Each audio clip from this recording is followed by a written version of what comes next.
사랑과 마음 상담센터에서 보내드리는 이른 아침 햇살 받기 시간입니다. 이 시간 말씀을 통해 나 자신을 성찰하며 하나님의 사랑을 경험하는 시간이 되시길 바랍니다.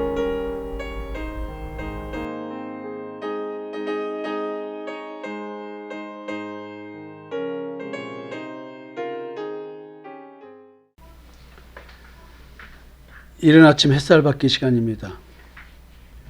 오늘도 베드로와 바울의 이야기를 좀 해보려고 합니다. 우리가 베드로 전후서를 한번 살펴봤죠.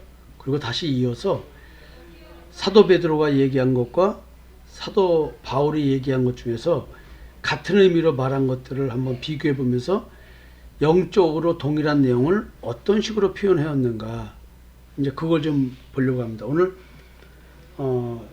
그리스도를 통한 대속의 의미를 얘기한 구절이 있는데요. 베드로전서 2장 24절입니다. 친히 나무에 달려 그 몸으로 우리의 죄를 담당하셨으니 이는 우리로 죄에 대하여 죽고 의에 대하여 살게 하려 하심이라. 그가 채찍에 맞음으로 너희는 나음을 얻었나니. 자, 이거는 뭐 우리가 너무나 다 잘 아는 이야기죠. 기독교에서 이것 때문에 예수 믿는 거죠. 예수 그리스도의 십자가의 대속의 은총, 그 결과가 뭐냐면 나음을 얻었음이라요. 이렇게 내가 나음을 얻었다. 그렇다고 한다면 이 나음이 어떤 치료냐는 거죠. 여러분들이 지금 예수 그리스도의 십자가의 대속의 은총, 내가 예수를 그리스도로 믿는다 할 때 내가 예수님이 나 때문에 채찍을 맞고 십자가에 죽으셨는데 그것 때문에 내가 나음을 얻은 게 뭐냐는 거예요. 나음을 얻었다는 얘기는 내가 치료가 되었다는 거예요. 힐링이 되었다는 거예요. 그래서 영어로는 You have been healed 라고 얘기를 해요. 지금까지 내가 치료받았다 얘기하는 거예요. 그러면 내가 지금까지 과거 어느 때부터 지금 이 순간까지 지속해서 치료된 것이 무엇인가? 힐링된 것이 무엇인가? 지금도 내가 힐링되고 있는데, 치료되고 있는데 나음을 얻은 게 무엇이냐는 거죠. 여러분들은 말할 수 있습니까? 혹시 이런 거 아니에요? 제가 술을 끊었습니다. 담배를 끊었습니다. 나음을 얻었습니다. 이런 식의 얘기를 하시나요? 내가 집사람한테 욕을 하고 폭행을 저지르는데 제가 요즘은 그러지를 않습니다. 이런 거, 물론 우리는 행위로 비도덕적이고 비윤리적인 일에서 내가 좀 더 과거보다 성화되어 가는 모습 속에서 내가 나음을 얻었다, 힐링되었다라는 말을 할 수가 있겠죠. 근데 근본적으로 지금 이 힐링은 치료받았다, 나음을 얻었다라고 하는 것은 정확하게 우리로 하여금 죄에 대하여 죽고 의에 대하여 살게 하려 하십니다. 이게 지금 치료예요. 이게 나음을 얻었다는 얘기예요. 그러면 죄에 대하여 죽었다. 죄가 우리 마음속에서 왕노릇하잖아요. 그러니까 그 죄를 십자가에 못 박아 죽인 거죠. 그러니까 죄를 죽였는데 이 말은 뭐냐면 죄에 대하여 내가 죽었으니까 죄는 그대로 있다 할지라도 나는 더 이상 그 죄와 무관한 존재로 살게 된 거죠. 그리고 의에 대해서 살았다는 얘기죠. 그러니까 의가 뭐냐면 예수가 그리스도라는 사실을 믿고 예수 믿는 믿음이 나로 하여금 율법을 완전히 준수한 걸로 간주해 주는 것, 이게 의에 대해서 산다는 거예요. 그러니까 율법이 저주에서 해방되어서 내가 은혜가 왕노릇하는 복음, 믿음, 마음으로 믿는 믿음, 이거로 인해서 내가 새 생명을 얻게 된다 이거죠. 이게 내가 나음을 얻는 거예요. 이게 내가 치료받은 거예요. 그래서 여러분들이 지금 이 베드로가 말씀하신 이 말씀이 내게 이루어져야 되는 거예요. 이게 십자가의 대속의 은총이겠죠. 사도 바울은 이 얘기를 뭐라 그랬을까요? 죄가 너희를 주장하지 못하리니 이는 너희가 법 아래 있지 아니하고 은혜 아래 있음이니라. 지금 이것은 로마서 6장 14절 말씀인데요. 11절부터 한번 볼게요. 이와 같이 너희도 너희 자신을 죄에 대하여는 죽은 자요 그리스도 예수 안에서 하나님께 대하여는 살아있는 자로 여길지어다. 이게 11절 말씀인데요. 로마서 6장 11절. 지금 오늘 말씀과 같은 이야기죠.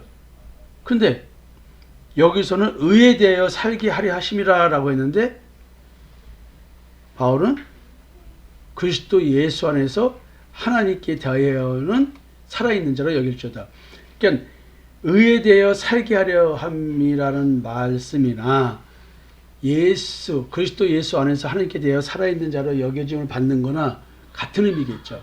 그러니까 지금 죄에 대하여 나는 죽은 자라는 거예요. 십자가의 대속의 은총이라는 말의 의미는 예수 안에서, 믿음 안에서, 하나님 안에서, 성령 안에서 만이 내가 산 자가 되는 거예요.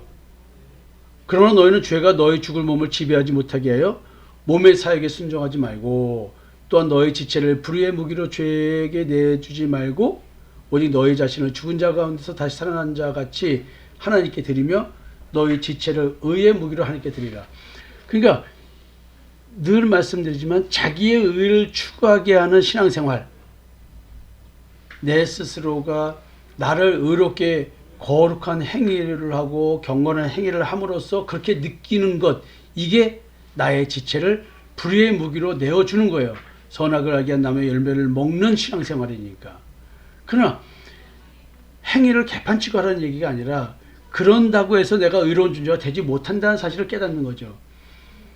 예수 그리스도의 십자가의 대속의 은총, 즉 내가 그리스도와 연합이 되어서 예수님이 십자가에 죽으신 것처럼 나의 옛사람을 못 박아 죽이고 육체와 함께 정과 욕심을 십자가에 못 박아 죽이고 그리고 무덤에서 부활한 자, 즉 사망의 몸에서 내가 예수 믿는 믿음으로 살아나는 것, 마른 뼈 같은 존재가 하나님께서 하나님의 영을 불어넣어서 생기를 불어넣어서 산 자가 되게 해주신 것 같이 지금 이런 얘기를 하는 거예요.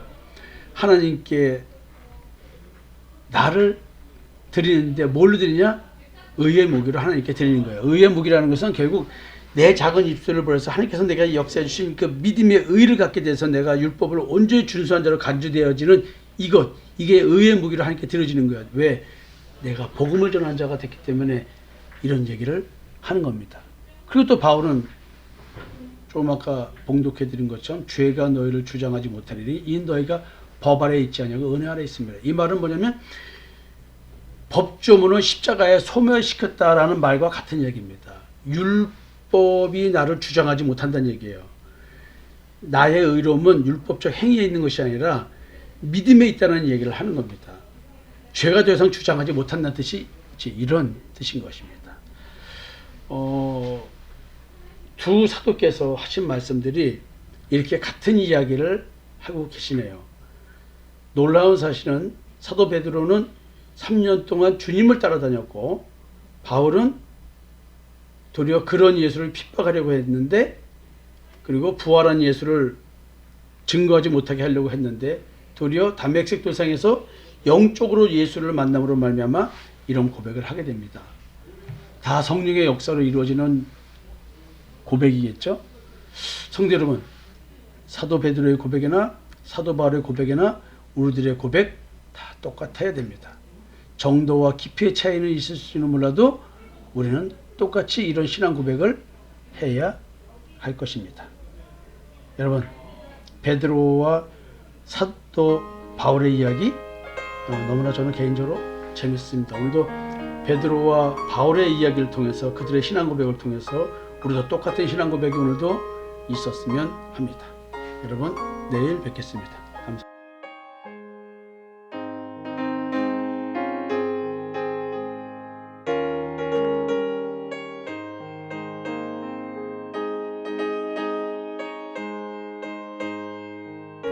지금까지 사랑과 마음 상담센터에서 보내드리는 이른 아침 햇살 받기 시간이었습니다.